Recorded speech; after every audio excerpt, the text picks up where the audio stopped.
नमस्कार दोस्तों, इन्फोवैक्स में मैं रोशन मैथिल आपका स्वागत करता हूं। दोस्तों, आज का हमारा टॉपिक है इनकम टैक्स डिपार्टमेंट कौन से ऐसे ट्रांजैक्शंस हम लोग करते हैं जिस पे उनका नज़र रहता है। बेसिकली होता क्या है कि लोग ऐसे ट्रांजैक्शंस कर लेते हैं जिनके बारे में उनको पता भी नहीं होता है, लेकिन बाद में इनकम टैक्स डिपार्टमेंट का नोटिस मिलता है। उस नोटिस से क्या होता है, वो हो जाते हैं परेशान। तो आज हम कुछ ऐसे ही इनकम टैक्स डिपार्टमेंट के जिस पे ट्रैक रहता है, डिपार्टमेंट जिस पे ट्रैक करता है जिन ट्रांजैक्शन पे, उन ट्रांजैक्शन के बारे में जिक्र करेंगे। अगर आप चैनल पे नए हैं तो हमारे चैनल को सब्सक्राइब कर लीजिए और वीडियो अगर इंफॉर्मेटिव लगे तो वीडियो को जरूर लाइक कर दीजिए। चलिए हम शुरू करते हैं। दोस्त, सबसे पहला ट्रांजैक्शन जो हम लोग बैंक में करते हैं, आपको पता है हर व्यक्ति के पास में सेविंग बैंक अकाउंट्स होता ही है। तो सेविंग बैंक अकाउंट्स में अगर आप 10 लाख रुपए से ज्यादा, अगर आप 10 लाख रुपए से ज्यादा का कोई भी ट्रांजैक्शन करते हो, ये ट्रांजैक्शन अगर कैश में होता है, ट्रांजैक्शन दैट मींस अगर वो आप पैसा आप डिपॉजिट करते हो बैंक में या फिर आप बैंक से विड्रॉ करते हो 10 लाख रुपए से ज्यादा, तो बैंक क्या करती है, इनकम टैक्स डिपार्टमेंट को नोटिस कर देती है कि इस व्यक्ति ने इन पैन नंबर के साथ इनने क्या किया है कि बैंक में कैश डिपॉजिट किया है या कैश विड्रॉल किया है पूरे साल में 10 लाख रुपए से ज्यादा या 10 लाख तक।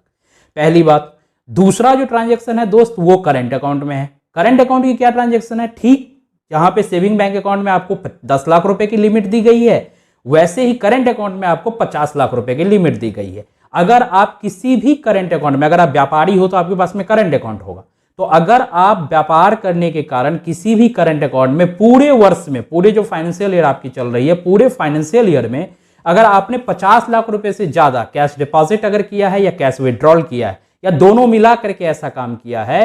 तो क्या होगा, आपका इनकम टैक्स डिपार्टमेंट को इंफॉर्मेशन चला जाता है बैंक की तरफ से और डिपार्टमेंट आपको नोटिस कर सकती है। तीसरा क्या होगा, दो ट्रांजैक्शंस की हो गई, एक सेविंग अकाउंट की और दूसरा करंट अकाउंट की। तीसरा क्या होता है कि जब हम बैंक में जाते हैं डीडी बनाने के लिए, डिमांड ड्राफ्ट वगैरह बनाने के लिए, और वहां पे अगर आप 10 लाख रुपए से ज्यादा का कोई डिमांड ड्राफ्ट कैश में बनवाते हो, तो उस केस में भी बैंक क्या करती है, आपसे पैन नंबर मांगती है और वो पैन नंबर के साथ आपका नाम इनकम टैक्स डिपार्टमेंट को दे देंगे कि इनने 10 लाख रुपए से ज्यादा का या 10 लाख रुपए का डीडी बनवाया है। तो ये 3 ट्रांजैक्शन ऐसे हो गए जिसपे इनकम टैक्स डिपार्टमेंट के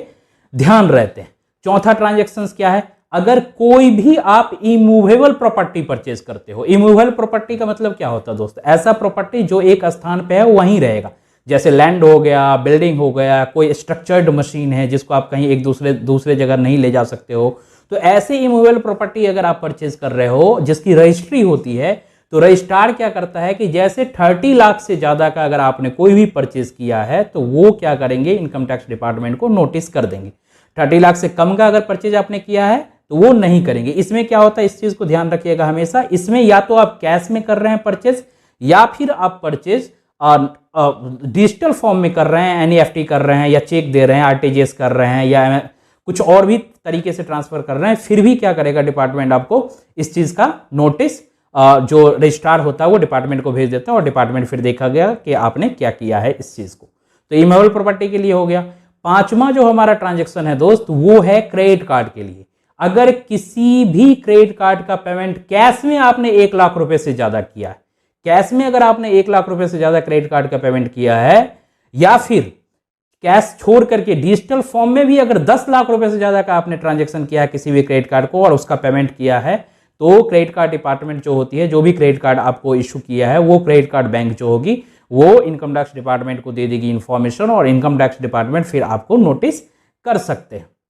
तो ये पांचवा हो गया। छठे पे हम आते हैं। छठा है कि कोई भी शेयर अगर आप 10 लाख रुपए से ज्यादा का परचेज कर रहे हो, ठीक है, तो इनकम टैक्स डिपार्टमेंट के पास में इसकी इंफॉर्मेशन चली जाती है। किसी भी फॉर्म से आप शेयर परचेज कर सकते हो, आप डिजिटल फॉर्म में, बेसिकली अब तो डिजिटल फॉर्म ही आ रहे हैं शेयर परचेज करने का, तो अगर डिजिटल फॉर्म में आप शेयर परचेज कर रहे हो, कैश से परचेज कर रहे हो या फिर डिजिटल फॉर्म में भी आप परचेज कर रहे हो एनईएफटी से, आरटीजीएस से, फिर भी इसकी इंफॉर्मेशन कहां चली जाती है, इनकम टैक्स डिपार्टमेंट के पास चली जाती है। ठीक, सातवें ट्रांजेक्शन क्या है, अगर आप म्यूचुअल फंड भी दोस्त अगर आप परचेज करते हैं, म्यूचुअल फंड भी अगर आप परचेज 10 लाख रुपए से ज्यादा का करते हैं, तो भी इनकम टैक्स डिपार्टमेंट के पास में क्या होता है, इसका इंफॉर्मेशन चला जाता है और इनकम टैक्स डिपार्टमेंट क्या करेगा, आपको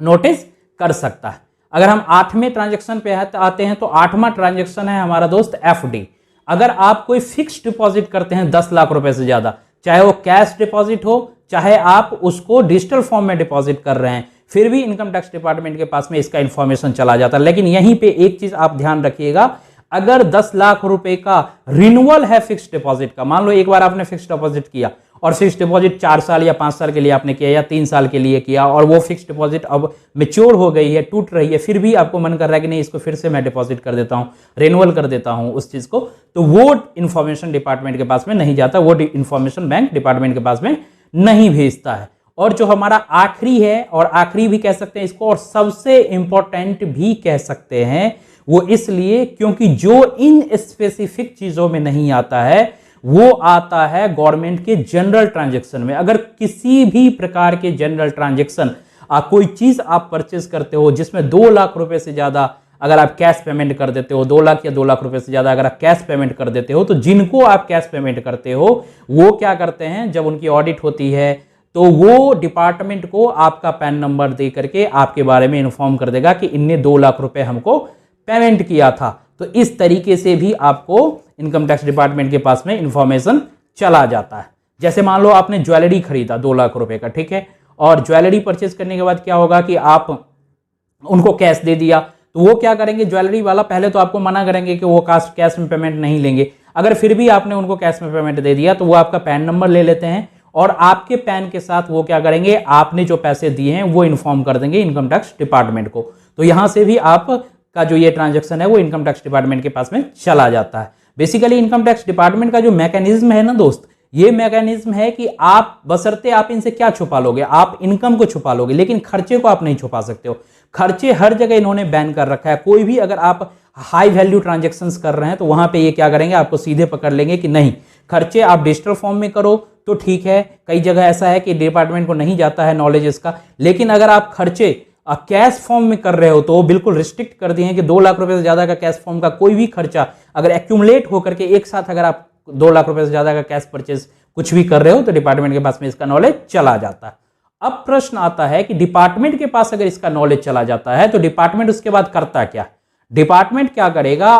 आपके उनके पास में जो इंफॉर्मेशन आया है वो इंफॉर्मेशन से वो आपको देखेंगे कि आपने रिटर्न किया है या नहीं किया। अगर आपने इनकम टैक्स रिटर्न फाइल किया है तो वो आप अपने चीजों को जस्टिफाई कर चुके हैं, तो इनकम टैक्स डिपार्टमेंट फिर उससे मिला लेता है और फिर आपको नोटिस नहीं करती है। लेकिन अगर आप इनकम टैक्स रिटर्न फाइल भी नहीं किया है तो गवर्नमेंट के दिमाग में ये रहता है कि हो सकता है कि इनका इनकम 2.5 लाख रुपए से कम हो, इसलिए इनने रिटर्न फाइल नहीं किया है। लेकिन चूंकि आपने हाई वैल्यू ट्रांजैक्शन करके अपने जो खर्चे हैं उसको बढ़ा दिया, इसका मतलब आपका इनकम 2.5 लाख रुपए से कहीं ना कहीं ज्यादा होगा, तो आपको दिखाना अनिवार्य हो जाता है। यानी अगर आप ITR भी नहीं किए और ऐसे ट्रांजैक्शन फाइल कर रहे हैं, ऐसे ट्रांजैक्शन कर रहे हैं, तो इनकम टैक्स डिपार्टमेंट की तरफ से आपको नोटिस आना अनिवार्य हो जाता है। तो इन जो ट्रांजैक्शन है इस ट्रांजैक्शन पे ध्यान दीजिए, ज्यादा से ज्यादा डिजिटल ट्रांजैक्शन कीजिए, और अगर ऐसे ट्रांजैक्शन आप कर रहे हैं तो जरूर इनकम टैक्स रिटर्न फाइल कीजिए। बाद में जो किसी भी प्रकार के समस्या